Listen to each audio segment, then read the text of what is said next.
I said before, the best apology is change behavior. And when he was going through all this diatribe about what he learned about being away from the game, Skip, and how important it was to him, I say, I see better than I hear. I heard everything Josh said. Now moving forward, I'm going to see if the behavior meets what he said. And clear, right on. And so at this point in time, Skip, where I am, I'm not even upset at Josh. I'm not mad. I'm not disappointed. I'm not embarrassed. I'm mad. I'm upset. I'm disappointed. I'm disgusted by the people that defended him. Because that's what got him. I think it's safe to say that Ja Morant fooled all of us, and we all look stupid now. If you're unfamiliar, Ja once again flashed a gun on IG Live, but this time it was his friend's Instagram Live and not his, and he wasn't drunk or anything. He was just listening to music and he just flashed a gun. And the hilarious part about this incident in particular is that the friend ended up like literally flinging the camera away from Ja as soon as he saw the gun. It's just honestly like sad and disappointing.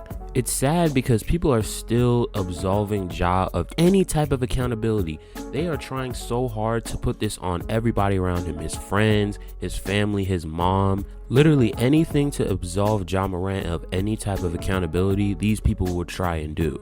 Don't get me wrong, I think Ja hangs around people who really aren't the best for him, and I think that he should cut a lot of the people in his life off. But at the same time, I don't know this man. And also, if you continuously get into situations because of the people you're around and you continue to hang around those people, that's on you at this point. That's like me hanging around a group of people who I know are bad for me, who do bad things, and who have a bad influence on me. And instead of realizing this and slowly distancing myself away from those people, I end up sticking around those people, and when the inevitable comes around, I end up taking absolutely zero accountability for the fact that I stuck around those people. And when it comes to Ja Morant, he can't get mad at all of his friends or the people he's around if his career ends up going downhill, because he still chose to stick around those people, keep those people in his life when he knows he has stuff to lose, brand deals, a whole $1 million contract, his spot in the NBA, his reputation, etc. He has all these things he can lose, and he still hangs around these terrible influences.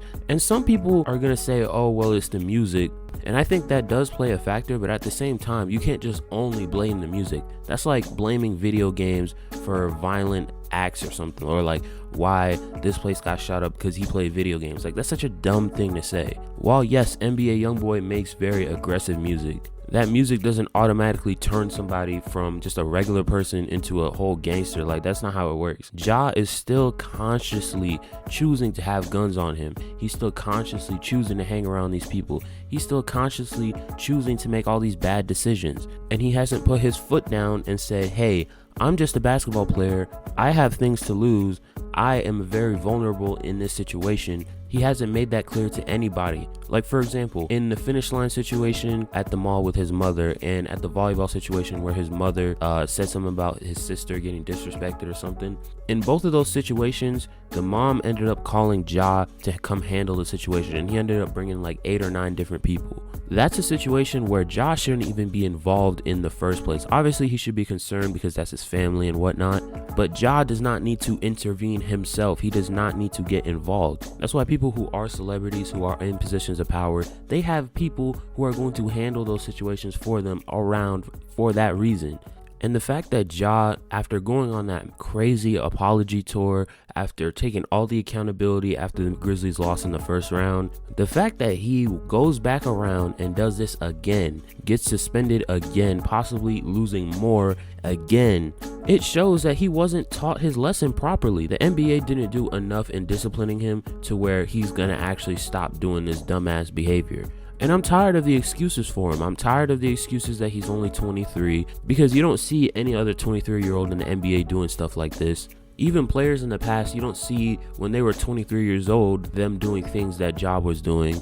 Getting suspended for the reasons he's getting suspended for, getting in all this controversy, all this negativity around his name. That was stuff that you would never see. You would see this stuff out of like retired NBA players. Like, I think recently Sean Kemp got into a situation where he tried to do a drive-by shooting. And it's like, come on, bro. Like, you're 50 years old. Like, you can't be out here doing stuff like that. But even then with Ja, it's just like the guy has possession of weapons. Who knows if they're loaded or not? Who knows if Ja has any enemies in Memphis or anywhere in this country? And because Ja legitimately thinks in his brain that he is like a thug, that he's a gangster, that he's like about that life, because he legitimately thinks that in his mind, he might actually go and try and take somebody out. Now, I'm not saying that Ja is gonna do that like outright. What I'm saying is, what is stopping him? Because his friends are enablers. A lot of his family members are probably enablers too. Any consequence that he's gotten so far, he's barely paid the price for. And he's still making millions and millions and millions of dollars a year. He hasn't lost any of his sponsorship deals. The only suspension that he got was for like 8 to 10 games. And even then, he only got that suspension because he brought the gun on the team playing. There's no rule out there in the NBA's rulebook that says explicitly that an NBA player cannot own a gun. The rule states that an NBA player, if they have a gun, they have to prove that it's registered, they have to show any other details like mods, and they cannot have the gun with them on company time, meaning they can't bring it to practice, they can't bring it to the game, they can't do none of that. And Ja broke the rule where it states that he's not allowed to have it on company time by bringing it onto the team playing. Getting away with this one time is already one thing, but if he gets away with this again and goes on this huge apology tour, tries so hard to get sympathy, has all these older NBA players and NBA vets and retired NBA players defending him, or even pulls the mental health card, that will show me that he's never ever going to learn from this situation. And he's just going to keep doing it over and over again, which in the end sets a bad precedent for the NBA, which is why they need to protect their brand at all costs. And that's another thing. The NBA is super protective over their brand. They don't even let NBA YouTubers call other players overrated who are signed to their NBA network. They don't even let NBA YouTubers say anything that can be perceived as negative about the players. Not to mention all the steps that they've taken since the mid-2000s to try and clean up their image and prevent situations like this from happening. Do y'all remember that NBA dress code from the 2000s that was specifically targeted at Allen Iverson? Yeah, that was the beginning of the NBA trying to clean up their image and be as brand friendly as possible. So when you see a PR nightmare like this with Ja Morant happening right now, don't only expect the Grizzlies to be handing out disciplinary action. No, the NBA has to hand out some disciplinary action for Ja as well. And the crazy part is, Ja had us all fooled. I legitimately thought that he learned his lesson from the first incident, especially after the Lakers destroyed the Grizzlies in the first round. I mean, yeah, Dylan Brooks, he did hurt the team as well with his trash talk towards LeBron, and the Grizzlies were injured too, but it was clear that the Grizzlies as a unit, as a team, just weren't all there. Mentally, they just weren't there. It just seemed like something was off. And after that game 6, Ja Morant was in the press conference and he atoned for his sins. He was like, hey, listen, I take full accountability for everything that I did in the offseason, all the distractions I caused, and I'm going to be better at making decisions on and off the court. So for Ja to say that and then not even less than 3 weeks do this again, it showed that the league didn't do enough to punish him in the first place. And I don't know what it's going to take for Ja to fully learn his lesson, but to me, a long-term suspension would be doing right by him. Letting him off easy is the only thing to ensure that this happens again. I think Nike needs to seriously reevaluate their deal with Ja. They need to warn him at least. Memphis needs to suspend him for a minimum of 25 games. And the NBA needs to severely fine him from the range of $500K to $1 million.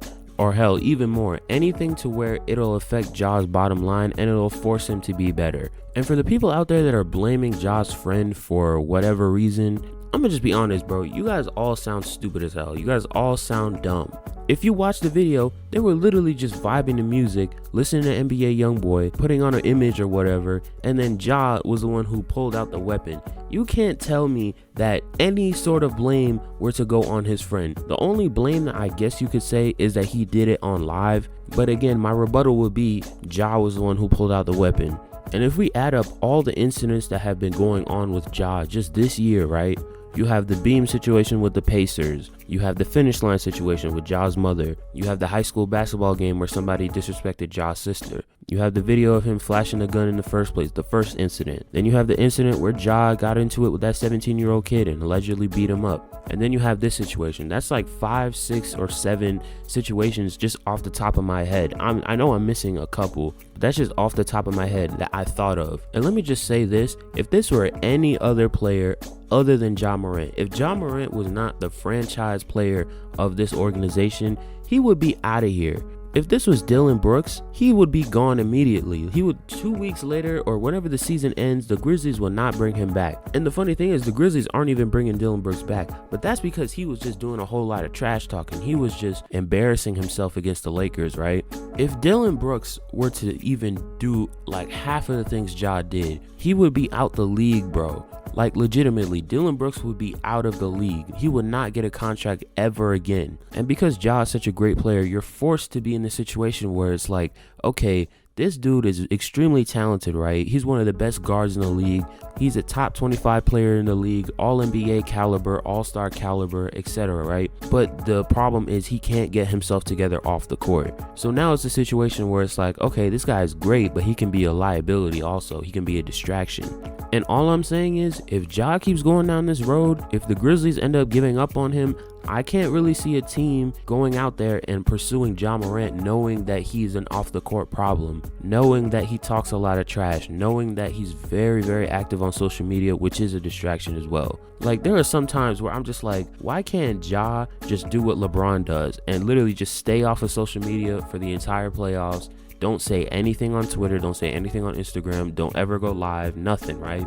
But no, he can't do that. He always has to say something. He always has to make a spectacle of everything, right? And some people say it's like a generational thing because Ja, and he's from the generation of social media. And I do think there's a lot of legitimacy to that argument, especially because every single time Ja was caught in one of these weapon situations, he's always trying to flash it for the cameras. He's always trying to show people like, yeah, you know, I'm about that life. Because he thinks he can get some sort of validation out of it. He thinks people will actually see him in that light, when it's like, no, you're a basketball player. And even before everybody turned on Ja, when everybody still loved him, right? I noticed that he spent a lot of time on Twitter talking a lot. And that's a huge problem people had with the Grizzlies in the first place. They did a lot of talking, but they didn't do a good job of backing it up. But in terms of Ja's career, he really has to get it together at this point. There should be no excuses for him. This is the second time that it happens, and I'm sorry, if this happens again, you will not see me making another video on this, right? You'll not see me talk about this situation.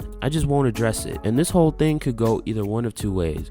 One, Ja ends up getting his act together. He stops with all this social media antics. He stops with posting guns on his Instagram story. And he just accepts that he's not a gangster, he's not a thug, and he just stops with all these antics. Two, Ja makes everything worse. He continues to do this stuff, and he ends up destroying his career in the process. And as a Ja Morant fan and an NBA fan in general who likes to see young talent flourish, it's just disappointing knowing that you're seeing one of the most talented young players in the NBA willingly throw his career away to try and prove some point, to try and put on some image, knowing that he either doesn't care or just doesn't realize what he's doing in the moment. But yeah, man, I can't keep defending Ja anymore. I think it's getting outrageous and something needs to be done. The team needs to hold him accountable to the fullest extent. I'm tired of people making excuses for him. I'm tired of people caping for him. It's just unnecessary at this point. He's a grown-ass man. He's 23 years old. But yeah, man, if you disagree with me, if you agree with me, let your voice be heard in the comments below.